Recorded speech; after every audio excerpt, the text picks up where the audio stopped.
So ladies and gentleman, boys and girls, सगळ्यांचं खूप खूप स्वागत आहे पुढारी न्यूज आणि कल्लाकार मध्ये. कसं आहे, कल्लाकार सुरुवात होताना आपण नेहमी प्रवासाला निघतो. आता आम्ही तसं प्रवासाला निघालो, पण शमिका आपल्यासोबत असताना सुरुवात ही गाण्यापासून झाली पाहिजे. Shamika, let's have the song first and then start the travel. Definitely. आणि आपण कुठल्याही कामाची सुरुवात बाप्पाच्या स्मरणाने करतो, तर मला वाटतं कलाकारची सुरुवात पण आपण बाप्पाला आठवून करूया. येस. तुझं मागतो मी आता, मागतो आता, तुझं मागतो मी आता, मागतो आता, माझा द्यावे एक दंता, तुझं मागतो मी आता, मागतो मी आता, तुझं मागतो मी आता. क्या बात आहे, गणपती बाप्पा. मोरया. प्रवास सुरू झालाय आणि मला भारी काय गोष्ट वाटतं शमिका, आपण इतक्यांदा एकमेकाशी बोललो, इतक्यांदा मी इंटरव्ह्यू केलेत, प्रत्येक टप्प्यावर आम्ही इंटरव्ह्यू केलेत, पण आजचा इंटरव्ह्यू वेगळा आहे, खूप वेगळा आहे. याचं कारण की आपण कॅज्युअली असं खूप कॅज्युअली बोलणार. हा माझा पहिला इंटरव्ह्यू आहे ज्यामध्ये मी साडी नाही नेसली. आणि अजून एक गाणं, प्लीज सलोना सजन नको, नो सलोना सजन. पण ना मला भारी गोष्ट वाटते ना की एवढ्या टप्प्यावर बोलल्यानंतर आज आपण हा गाडीचा इंटरव्ह्यू करतोय. आणि गाडीचा इंटरव्ह्यू यासाठी करतोय कारण कल्ला आणि कार या शोचं नाव आहे. सो कलाकार इन द कार. तर सगळ्यात अगोदर गप्पा गाडीच असतील. हे ड्रायव्हिंग कधी हाती आलं, फर्स्ट कार, कधी गाडी शिकलात, काय काय किस्से आहेत? इंटरेस्टिंग. सुरुवात तर खूप लवकर झाली कारण 10वी संपली आणि 10वीच्या सुट्टीमध्ये ना असे 10-15 दिवस होते माझ्याकडे ज्यामध्ये मला काहीच काम नव्हतं. त्याच्यानंतर माझे वर्कशॉप्स वगैरे सगळं असं लाईन अप होतं. तर त्या 10-15 दिवसांमध्ये मला चान्स होता गाडी शिकण्याचा. आणि आमच्या घरी ना खूप चांगली गोष्ट आहे की बाबा काका सगळ्यांनी ना दे मेड शुअर की सगळ्यांना गाडी म्हणजे 4 व्हीलर चालवता आली पाहिजे, स्पेशली मुलींना, कारण आम्ही सगळ्या कझिन्स आहोत मुली घरात, त्यामुळे सगळ्यांना 4 व्हीलर आलीच पाहिजे. त्यामुळे 10वीची सुट्टी लागली आणि त्या 10-15 दिवसात मला जे होते मिळाले त्याच्यामध्ये मी गाडी शिकले आणि अगदी रत्नागिरीच्या गल्ली बोळातनं वगैरे शिकले. त्यामुळे एकदम प्रो लेवलचं मला ट्रेनिंग मिळालं. त्यामुळे मी तेव्हापासून जे गाडी सुरुवात केली, तर मी झाले 10-15 वर्ष मी गाडी चालवते आणि सगळीकडेच मी घेऊन जाते गाडी, कारण एक तर कम्फर्टेबल असते. आपण ड्राईव्ह करत असताना आपल्याला टेन्शन नसतं की म्हणजे इन केस ड्रायव्हर काका असतील किंवा कोणी ड्रायव्हिंग करत असेल तर ती भीती नसते. स्वतः ड्राईव्ह करते, you trust in your self more than anybody else. तर मग मी घेऊन जाते जेव्हा कार्यक्रमाला मला म्हणजे चॉईस असतो आणि खूप लांब नसेल जायचं तर मग मी आय मेक शुअर की मी गाडी काढते. आणि म्हणजे डिपेंडेबिलिटी पण राहत नाही की कोणा बरोबर जायचंय मग त्यांच्या वेळेला निघा वगैरे. माझ्या वेळेत मी निघते, कार्यक्रम करते, बॅक टू होम. सो गाडी जेव्हापासून आली तुझ्या हाती, काय काय किस्से आहेत ग? कुठे गेली आहेस गाडी घेऊन? कुठल्या तरी मुंबई पुणे केलं असेल, मुंबई कोकण केलं असेल? बेकार किस्से आहेत, प्लीज सांगा, चांगले किस्से सांगा. असे आहेत की जे आधी कोणालाच माहिती नाही, असे पण आहेत. तर मी पुण्यात माझं कॉलेजिंग झालंय, तर मी BMCC मध्ये होते. तिकडे असे मधनच पण येतात, त्यामुळे सिविक सेन्स जाऊ देते, त्याचा एक वेगळा इंटरव्ह्यू होऊ शकतो. पण तर मी FI मध्ये होते आणि असं तेव्हा पुणे रत्नागिरी गाडी घेऊन घेणं वॉज टफ, कारण कोणालाच माहिती नव्हतं की मी एवढं ड्रायव्हिंग करते. तर झालं असं की मी माझ्या आत्याबरोबर, आमचा ड्रायव्हर काका पण होते आणि आम्ही सगळे एकत्र जात होतो. आणि आमच्या ड्रायव्हर काकांना बरं नाहीसं झालं, त्यांना उलट्या व्हायला लागला, त्यांना खूपच त्रास व्हायला लागला. तर आणि आम्ही जस्ट म्हणजे खंबाटकी बाहेर पडत होतो, त्यामुळे व्हेरी मच इन पुणे पण आउट ऑफ पुणे. तर मी त्यांना म्हटलं की थांबूया आपण, तुम्ही साईडला बसा, मी चालवते गाडी. तर मग मी तेव्हा गाडी घेतली हातात आणि स्ट्रेट टू होम रत्नागिरी. आणि मग घरी आल्यावर अरे ही कशी काय गाडी घेऊन आली वगैरे, म्हणून मी त्यांना सांगितलं 1 मिनिट, त्यामागे हे सगळं झालेलं आहे आणि त्यामुळे मी घेतली आणि मी सुखरूप व्यवस्थित गाडी आणलेली आहे. त्यामुळे तेव्हापासून घरच्यांना म्हणजे आई बाबांना सुद्धा कॉन्फिडन्स आला की मी लॉंग ड्राईव्ह करू शकते व्यवस्थित. फ्रॉम कोकण किंवा पुण्यामध्ये शिक्षण झालं, आता मुंबई इज युअर होम ना, आपण असं म्हणूया. या सगळ्यानंतर जेव्हा मुंबईमध्ये गाडी चालू लागलीस या ट्रॅफिक मध्ये, म्हणजे आपल्या घरून निघून आपल्याला वेळ लागणार आहे रे बाबा, हे जेव्हा आपल्याला माहिती असतं, ते सगळं कसं होतं? त्याला काय वेगळं ट्रेनिंग वगैरे होतं की हळूहळू शिकली? मेंटल ट्रेनिंग होतं आणि ते सगळ्यात महत्वाचं होतं, कारण रत्नागिरीत ना सगळं निवांत, 10च्या 20च्या 50च्या वरती कोणी जात नाही, कारण म्हणजे 20 मिनिटात मेन रोडच संपतो रत्नागिरीत. संपला. त्यामुळे असं होतं की म्हणजे जाऊन जाऊन कुठे जाणार, तर सगळं निवांत चालवतात. पुण्यात वेगळाच निवांतपणा आहे, तुम्ही तुला सांगायची गरज नाही. पण पुण्यात एक वेगळं शिक्षण झालं बरं का, फोर व्हीलर ड्रायव्हिंगचं ते वेगळं शिक्षण होतं. पण मुंबईत आल्यावर ना सगळ्यात महत्वाची गोष्ट म्हणजे तू म्हणालास असं की वेळ, म्हणजे तुम्हाला इथून इथे पोहोचायचं असेल तर तो वेळ कॅल्क्युलेट करून त्याच्या 15 मिनिटं आधी निघायचं. Exactly. Because you never know कुठे ट्रॅफिक जाम होणार आहे. आणि next important thing was lens. कारण तुम्हाला जर राईटला जायचं असेल आणि तुम्ही एक्स्ट्रीम लेफ्टला असाल तर त्या ट्रॅफिकमधनं इट्स इम्पॉसिबल की तुम्ही राईटला जाणार. त्यामुळे मग पुढे जाऊन परत अर्धा तास वळून यायचं, तशी पण बातमी मी खाल्लेली आहे. त्यामुळे की एक राईट मिस झाल्यावरती नेक्स्ट राईट येईपर्यंत सहज अर्धा तास जातो. त्यामुळे मी तशी पण शिकलेली आहे मुंबईत.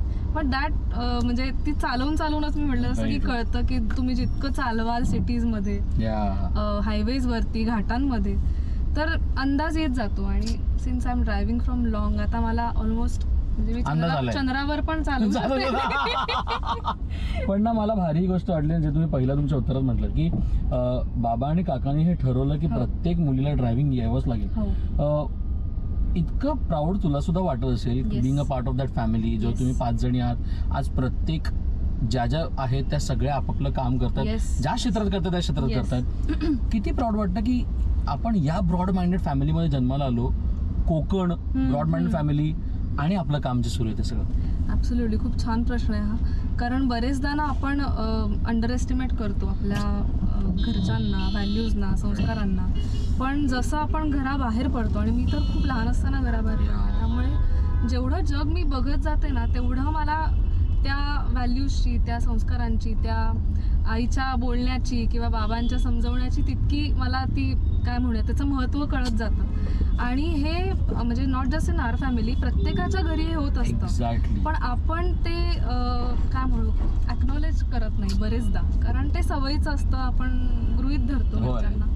पण हे जे आता मी म्हटलं की 4 व्हीलर आलीच पाहिजे, हे जे कंपल्शन तेव्हा वाटलं होतं की का, म्हणजे असं का, तर मला आवडते गाडी पण सगळ्यांनाच यायला पाहिजे असं का. पण ते मला कधी कळलं जेव्हा माझ्यावरती वेळ आली की ड्रायव्हर काकांना आता उलट्या होत आहेत, ते गाडी चालवू नाही शकणार आहेत. तर अशा वेळेला मग ते मला मी जे शिकले ते मला वापरता आलं, ते मदत त्याची झाली. त्यामुळे ह्या गोष्टी अनुभवातनं आपल्याला कळत जातात, त्याचं महत्त्व नंतर कळत जातं. पण I am extremely proud of my family. कारण कोकणात असून सुद्धा एक थोडं कन्झर्वेटिव्ह असतो तिथला स्वभाव लोकांचा, की पटकन ते चेंजला ॲक्सेप्ट नाही करत किंवा करतातही, पण टू दॅट एक्सटेंट पुणे मुंबईमध्ये थोडं कल्चरल डिफरन्सेस आहेत, तसं कोकणामध्ये अजूनही तेवढं नाही झालेलं. त्यामुळे आय एम एक्स्ट्रीमली प्राऊड की माझी फॅमिली इतकी फॉरवर्ड होती. आणि माझे नाना म्हणजे माझे आजोबा सुद्धा फॉर दॅट मॅटर, तर त्यांच्यामुळे आम्ही खूप इंडिपेंडेंट घडलो. म्हणजे मुली असून सुद्धा आम्हाला कुठच्याही प्रकारचं बंधन नव्हतं. एकतर आपले मार्ग आपण चूज करायचे हे एक मोठं स्वातंत्र्य होतं.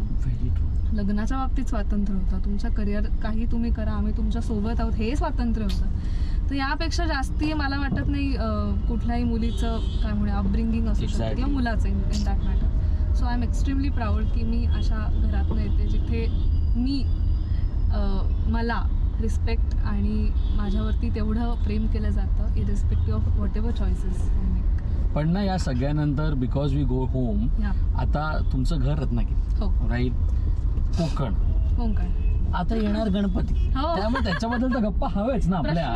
म्हणजे आता बाप्पाचं आगमन अगदीच हाकेच्या अंतरावर, म्हणजे घरात लगबग सुरू असेल. म्हणजे या इंटरव्ह्यू कधीच्या 2-3 दिवसांत ते चालल्या पण असतील. म्हणजे आम्ही चाललोय काय असो, आम्ही ट्रेन जाऊ, गाडी जाऊ, कशी जाऊ, पण आम्ही जाऊ. पण काय आहे काय हा फिलिंग अबाउट, कारण तुम्ही पाहिलं लहान, म्हणजे मी स्वतःला चाकरमानी म्हणून कोकणातला पण चाकरमानी आहे जो गणपती जातो, पण तो तुम्ही माहोल वर्षानुवर्ष अनुभवलं. तुमच्यासाठी गणपती, कोकण हा उत्सव आहे तरी काय? गणपती माझ्यासाठी खूप खूप जवळच आहे. कारण मी म्हटलं, मी सगळ्याच इंटरव्ह्यूमध्ये सांगितलं की ती जी प्रोसेस असते ना, की बाप्पाच्या आगमनाच्या आधीचं जे सगळं वातावरण असतं, की सजावट असते, मग रांगोळी आज कोण काढणार, उद्या हे सगळं ठरवलेलं असतं, मग प्रसादाला कुठल्या दिवशी काय करायचं हे ठरवलेलं असतं. ह्या सगळ्या गोष्टींमुळे आपण आपल्या रूटशी पुन्हा एकदा कनेक्ट होतो. आपल्याला ती संधी मिळते रादर कारण एरवी आपण शहरात राहताना कुठे असंच उकडीचे मोदक कोणीच करत नाही. त्यामुळे असंच उकडीचे मोदक म्हणजे ती सवय राहावी, किंवा असंच रांगोळी आपण काय रोज घरी काढत नाही, पण त्या रांगोळीची मग सवय राहावी. तर हे सण माझ्यासाठी खूप खूप महत्त्वाचे आहेत, कारण मला ते माझ्या लहानपणीची आणि लहानपणी जे काही आम्ही केलंय म्हणजे त्याची आठवण पुन्हा पुन्हा करून देतं. त्यामुळे खूप खूप स्पेशल आहे. आणि आता म्हणजे आलंच आहे, बाप्पा येणारच आहेत, त्यामुळे तयारी सुरू आहे की ट्रेनचं तिकीट रोज शोधायचं. आज एक तरी आज कोणीतरी कॅन्सल करेल आणि अवेलेबिलिटी होईल वगैरे, असं ते चालू आहे जरा. पण तीच मजा आहे की सगळं काम सोडून कसंही करून कोकणात पोचायचं, गणपती बाप्पांचं आगमन विसर्जन सगळं करून मग परत कामाला यायचं. ही मोठी एक काय म्हणू आपण, हे दिवस घरचे ना, म्हणजे त्याच्यात काही काम नाही, प्लीज काहीच नाही. गणपतीत काही काम नाही. कार्यक्रम असतात पण मग ते मॅनेज करून पण घरी जायचंच असतं. काही यावर्षी सुद्धा कार्यक्रम आहेत, पण ते करून नेक्स्ट डे ट्रेन पकडून मी चालली कोकणात. त्यामुळे हॅपी. पण या सगळ्यांनंतर आता बाप्पाचं नाव निघालंय, कोकण आहे. कुठलं गाणं सगळ्यात पहिल्यांदा तुम्ही सादर केलं तुमच्या मैफिलीला, असं काय आठवतं का तुम्हाला? म्हणजे बाप्पाचं वेगळं पण असू शकतं काही. म्हणजे रादर हा गणेशोत्सव खूप महत्वाचा आहे, कारण टिळकाळी गणेशोत्सव मंडळ त्यांना आता हे वर्ष शतक महोत्सवी वर्ष आहे. त्यामुळे माझ्या गाण्याची ज्या स्टेज पासून सुरुवात झाली ते म्हणजे टिळकाळी गणेशोत्सव मंडळ. तर त्या स्टेजवरती आता माझा आणि राधिकाचा कार्यक्रम आहे. त्यामुळे मला असं झालं की it's like a full circle. आणि यावर्षीचं त्यामुळे खूप स्पेशल आहे आमच्या दोघींसाठी. आणि वी आर एक्सायटेड की काय काय आपल्याच लोकांना आपण किती वर्षांनी गाणं ऐकवणार. आय बापाची लाराची लेक मी लारी, चोली पिवली गो निसले अंजिरी सारी, माझ्या केसान गो माळीला फुलेला चापा, बस परमलता वाऱ्यानं घेतय झेपा, नथ नाकान साजी हवानी, गला भरून सोन्याचे मणी, कोळी वाऱ्याची मी गराणी, रात पुनवेला नाचून करते मोजा, रात पुनवेला नाचून करते मोजा, मी डोलकर डोलकर डोलकर दर्याचा राजा, वल्लव रे नाखवा हो वल्लव रे रामा, वल्लव रे नाखवा हो वल्लव रे रामा. ज्या गोष्टीमध्ये राधा कृष्ण याच्यावर एक गाणं मस्त सागरिका ह्यांनी केलंय, आता रिसेंटली ते रिलीज झालं. आणि राधाकृष्णाची बरीच गाणी आहेत. आणि मी माझं असं पहिलंच गाणं आहे जे प्रॉपर असं राधाकृष्णावरती आधारित आहे. आणि यूट्यूबवरती त्याला म्हणजे खूपच छान प्रतिसाद मिळालाय लोकांकडनं. त्यामुळे आय एम हॅपी. ते राधिका असं गाण्याचं नाव आहे आणि माझ्या बहिणीचं नाव राधिका. त्यामुळे मी राधिकाला चिडवते की बघ तुझ्या नावाचं गाणं मी गायलंय. कृष्ण छेडे बासरी धुंद यमुनेच्या तीरी, राधिका येईन अजूनी गोपिका जमल्या तरी. खूप कमी गायक आहेत ज्यांना ना लोक दोन्ही टाईप मध्ये ऍक्सेप्ट करतात. एक जेव्हा ते सिनेमातली गाणी गातात आणि दुसरं ते क्लासिकल गातात. त्याच्यामधून तुम्ही पण आहात की तुमच्या दोन्ही कार्यक्रमांना गर्दी होते. म्हणजे जर असलं की शमिका भिडे आज बाबा फिल्मी गाणी गाणार आहेत, there are people who gonna listen. आणि जेव्हा शमिका भिडेंचा क्लासिकल कार्यक्रम होतो तेव्हा तर गर्दी होतेच होते. हे आव्हान आहे, ही जबाबदारी आहे की फिलिंग लकी अबाउट इट की आपण एक कलावंत म्हणून आपण दोघं ऑडियन्सना कॅटर करू शकतो. आपला टार्गेट ऑडियन्स खूप मोठा होतो. म्हणजे हे कलावंत म्हणून तुम्ही कसा विचार करता? हा आव्हान आहे, जबाबदारी आहे की feeling good about it? What? तिन्ही गोष्टी एकत्र आहे. आव्हान यासाठी आहे कारण क्लासिकल आणि लाईट म्युझिक खूप वेगळ्या शैली आहेत आणि त्याला लागणारा आवाज, त्याला लागणारा विचार ह्या दोन्हीमध्ये खूप फरक आहे आणि ते बॅलन्स आउट करणं फार अवघड आहे. लकी यासाठी की मला ते टू सम एक्सटेंट माझ्यासाठी जमलंय असं मी म्हणेन की मला दोन्ही करायला आवडतं. फॉर दॅट मॅटर लाईट म्युझिकचे कार्यक्रम जास्ती होतात, त्यामुळे अर्थात तू म्हणलोस तसं की लोकांनी ते सुद्धा पसंत केलं ऐकणं. पण जेव्हा क्लासिकलची वेळ येते किंवा सेमी क्लासिकलची वेळ येते तेव्हा ते माझ्यासाठी असतं गाणं. म्हणजे ते मला गायला आवडतं किंवा मला तो विचार करायला आवडतं. म्हणजे not just on that day, त्याच्या आधीचे सगळे दिवस मी फक्त त्याचाच विचार करत असते. त्यामुळे वैचारिक काय म्हणू आपलं एक जडणघडण त्यामधनं होत असतं. त्यामुळे ते रसिकांना आवडणं यासाठी पण लकी आहे, कारण there are very few people की ज्यांना लोक या दोन्ही साच्यांमध्ये तेवढाच ऍक्सेप्ट करतात. त्यामुळे म्हटलं की तसं की तिन्ही ह्या गोष्टी एकत्र आहेत आणि रिस्पॉन्सिबिलिटी हीच राहते की मग तुम्ही जे आतापर्यंत लोकांना देत गेलाय आणि लोकांना ते आवडत गेले ते अजून चांगल्या पद्धतीने अजून जास्ती लोकांपर्यंत कसं पोहोचवता येईल याची जबाबदारी परत तुमच्यावर असते ॲज अ कलाकार. तुम्ही तुमच्या जेवणातनं कितीही इतर गोष्टी काढू शकता, पण भाजी पोळी भात आमटी भात वरण हे काढू नाही शकत. It's that kind of importance. म्हणजे तुम्ही गात काही असाल पण तुमच्या गळ्याला ज्या रियाजाची गरज असते, ज्या पोषणाची गरज असते, तो क्लासिकलमधनं ते सगळे घटक मिळतात. म्हणजे आपण आता फूड बाबतीत मी उदाहरण दिलं म्हणून सांगतो, पण हे सगळं आता म्हणजे आय एम स्टील लर्निंग हे जे मी म्हणते ना की म्हणजे आता माझ्या गुरूंकडनं अश्विनीताईंकडनं अशा अनेक गोष्टी आम्हाला म्हणजे त्यांनी दिल्या आहेत की ज्यावरती विचार करत राहू तेवढं कमी आहे किंवा इम्प्लिमेंट करू तेवढं कमी आहे.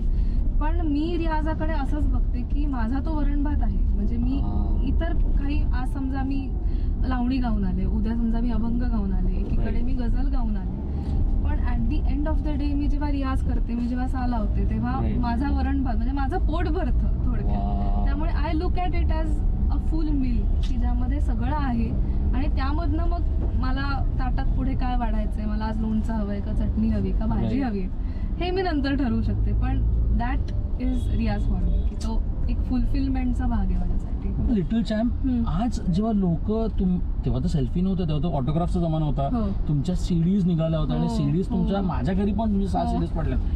जे लेवलला तुमचं सेलिब्रिटी स्टेटस होतं त्या गोष्टीला मागे ठेवून पुन्हा एकदा आपल्या स्वतःवर वेळ देऊन मोठं झाल्यानंतरच कार्यक्रम करावं हा जो एक डिसिजन आहे तो बॅगेज तुम्ही कसं काय मागे ठेवलं? तो शक्य आई वडिलांमुळे झालं, गुरुजनमुळे झालं, किंवा ते शक्य होतं तरी काय? What made you stand on the feet किंवा be grounded? The biggest contribution to this answer will be आई बाबा. कारण माझ्या घरात मी सेलिब्रिटी झाली. सेलिब्रिटी हा खूपच मोठा शब्द आहे किंवा मला 4 लोक ओळखतात. ही वागणूक माझ्या घरातल्या कोणीही मला दिली नाहीये की मी कोणीतरी होऊन आले घरी, असं नाही. मी ती श्रमिका होते जी मी सारेगमपच्या आधी होते घरात. फॉर दॅट मॅटर इव्हन माझ्या शाळेचा खूप मोठा वाटा आहे. कारण तिकडे पण असं काही नव्हतं, तिथे पण असं काही नव्हतं. म्हणजे तिथे पण म्हणजे कौतुक झालं ऑफकोर्स, माझ्या शिक्षिकांनी किंवा हेडमिस्ट्रेस सरांनी सगळ्यांनी कौतुक खूप केलं, भरभरून कौतुक केलं. पण कौतुकाच्या पलीकडे I still had the same treatment जी माझ्या मैत्रिणींना होती. त्यामुळे असं मला कधीच वाटलं नाही की मी मोठं काहीतरी मी करून आले किंवा मला 4 लोक ओळखतात म्हणजे मी कोणीतरी वेगळी आहे असं मला कधीच वाटलं नाही. त्याचं सगळं श्रेय मी आई बाबा, शिक्षक, माझ्या गुरु ह्या सगळ्यांना देईन आणि माझ्या मित्रमैत्रिणींना देईन. कारण असं होतं ना की एखादा जर TV वरती जाऊन आला किंवा फेमस झाला तर अचानक मित्रमैत्रिणींना मागे स्वभाव बदलतो, त्यांचा स्वभाव बदलतो. म्हणजे आपला नसेल बदलला तरी त्यांचा स्वभाव बदलतो. सो या बाबतीत मित्रमैत्रिणींचाही खूप मोठा सहभाग आहे की त्यांनी पण मला म्हणजे मी जी आधी होते तशीच मला त्यांनी ऍक्सेप्ट केलं. पण लिटल चॅम्प मधलं एक गाण्याचं तुमचं प्रचंड लोकप्रिय झालं तर कोणतं होतं? One performance, one song which can खूपच मजेशीर आहे. मी ना असं लावणी प्रकार कधी गायले नव्हते अंटिल लिटिल चॅम्प. बरोबर, लिटिल चॅम्पच्या आधी मी नाट्यगीत. लिटिल चॅम्प वाज लर्निंग ना? इट वाज लर्निंग, ॲब्सोल्युटली लर्निंग. पाहुणा अलीकडचा, पाहुणा पलीकडचा, पाहुणा अलीकडचा, नव नव नव पाहुणा पलीकडचा, पाहुणा अलीकडचा, पलीकडचा, अलीकडचा, मला दिसतो या गावाकडचा ग बाई, मला दिसतो या गावाकडचा. पाहुणा अलीकडचा, पाहुणा पलीकडचा, पाहुणा अलीकडचा, नव नव नव पाहुणा पलीकडचा, पाहुणा अलीकडचा, पलीकडचा, अलीकडचा, मला दिसतो या गावाकडचा ग बाई बाई, मला दिसतो या गावाकडचा. तुमच्या छान एक स्टोरी आहे तुमच्या आयुष्यातली, ती म्हणजे तुमची प्रेम कहाणी. गौरव भाईंबद्दल आपण बोलूया. कारण ना मी प्रेक्षक ह्यांचा इंटरव्ह्यू एकदा लॉकडाऊन मध्ये केलेला जेव्हा देर वॉज इंस्टाग्राम आणि आपण हे त्याचा इंटरव्ह्यू केलेला आणि मला खूप प्राऊड म्हणून वाटला की दोघांची कामं सुरू आहेत, दोघंही तरी एकमेकाला वेळ देत आहेत, पण तरीही ते पर्सनल टच आहे. मी कुठलाही तुम्हाला तुमची प्रेम कहाणी कधी सुरू झाली, कशी झाली ते काय विचारणार नाही. But what does it mean to be so true to each other? जर आपण विचारलं जे खरेपण आहे, प्रत्येक जोडीत नाही खरेपण असतो, जे आपण तोंडावर एकमेकाला बोलू शकतो की मला काय आवडलंय काय नाही आवडलं. असा व्यक्ती आयुष्यात असणं किती महत्वाचं आहे. Being in the same industry, being in the same fraternity आणि music around. The biggest point is mutual respect. व्यक्ती म्हणून, बायको नवरा हे पुढचं आहे, पण एक व्यक्ती म्हणून म्युच्युअल रिस्पेक्ट असणं आणि तो रिस्पेक्ट आणि ती स्पेस. म्हणजे तू म्हणजे असं विचारलंस की काय एवढं होऊन सुद्धा आम्ही एकत्र वेळ घालव, वी मेक शुअर की आम्हाला तो वेळ मिळेल. तर आम्ही व्यक्ती म्हणून एक म्हणजे स्वतःची एक प्रायव्हसी असते. जरी तुम्ही कपल असाल तरी ती एक स्वतःची म्हणून एक प्रायव्हसी असते. सो आमच्या दोघांमध्ये हे अनसेड आहे किंवा आम्ही कधीच असं ठरवलं नाही आहे. पण जेव्हा तो त्याचं करत असतो, मी माझं करत असते, आम्ही डिस्टर्ब करत नाही एकमेकांना. ते ठरवून झालेलं नाही आहे, पण ते काय म्हणू आपण समवैचारिक ते क्वालिटीज असतील आमच्यामध्ये मे बी. किंवा आम्ही ह्याबद्दल कधी बोललोही नाही आहे की अरे तू खूप वेळ एकटीच तुझं करते, मी माझंच करतो, असं कधीच नाही झालं आमच्या बाबतीत. त्यामुळे I think that mutual respect and that mutual space की जी व्यक्ती म्हणून आपण एकमेकांना देतो. चान्स की तुम्हाला या सीटवर कोणाला तरी बसवायचं आहे आणि निखळ गप्पा मारत ड्रायव्हर द्यायचं. त्या व्यक्तीला तुम्ही भेटला असाल नसाल, त्या व्यक्तीसोबत तुम्ही अनेक ड्राईव्ह केलेलं असो नसो मला माहिती नाही, पण तुम्हाला नेहमी या सीटवर त्यांना बसवायचं एकदा तरी किंवा कायमचं आणि निखळ गप्पा मारत मारत मारत मारत ड्रायव्हर द्यायचं. ते व्यक्ती कोण असेल आणि का? खूप अवघड प्रश्न आहे. खूप जणांना बसवायचंय, बसवलंय. पण व्यक्ती पेक्षा मी माझ्या पेट डॉगला लड्डूला मला त्याला एकदा इथे म्हणजे तो एनिवे बसतो, तो काय ऐकत नाही, तो मागे बसला तरी इथे उडी मारून बसतो. बट त्याला म्हणजे I don't know how he can talk or how he can say what he wants to. पण मला त्याला घेऊन असं एकटीला जायचंय लॉंग ड्राईव्हला आणि I want to nourish those cherish those moments की काय घडेल की जर मी त्याला फक्त त्याला घेऊन जर लॉंग ड्राईव्हला गेले. तुम्ही आहात त्यामुळे आपण एक छोटासा गेम खेळणार आहोत. मी एक व्यक्तीचा उल्लेख करीन, तुम्हाला त्यांच्याबद्दल 2-2 ओळी गाणी गायचे. That song you have to dedicate to him or her. थांब जरा वळवते गाडी. गौरव भाई त्यांच्यासाठी कोणतं गाणं असेल? तुझी फसवी जादूगरी मन बाबरे समजेना. हे त्यांनीच कंपोज केलेलं. क्या बात आहे. राधिका राधिका राधिका राधिका राधिका राधिका. अश्विनी यांच्यासाठी कोणतं गाणं? अरे क्या बात है. कहाँ रहो मेरो मन मोहन मोहन कहाँ रहो मेरो मन मोहन वह मूरत जियते नहीं बिसरत अंग अंग सब सोहन कहाँ रहो मेरो मन मोहन. क्या बात आहे. आणि लेट्स एंड विथ सुरांगी मराठे यांच्यासाठी कोणतं गाणं घालतो? ओ माय गॉड, फारच अवघड गाणं आहे हे. कसं बरं गावे. हम जो चलने लगे हैं ये रास्ते आहा मंजिल से बेहतर लगने लगे हैं ये रास्ते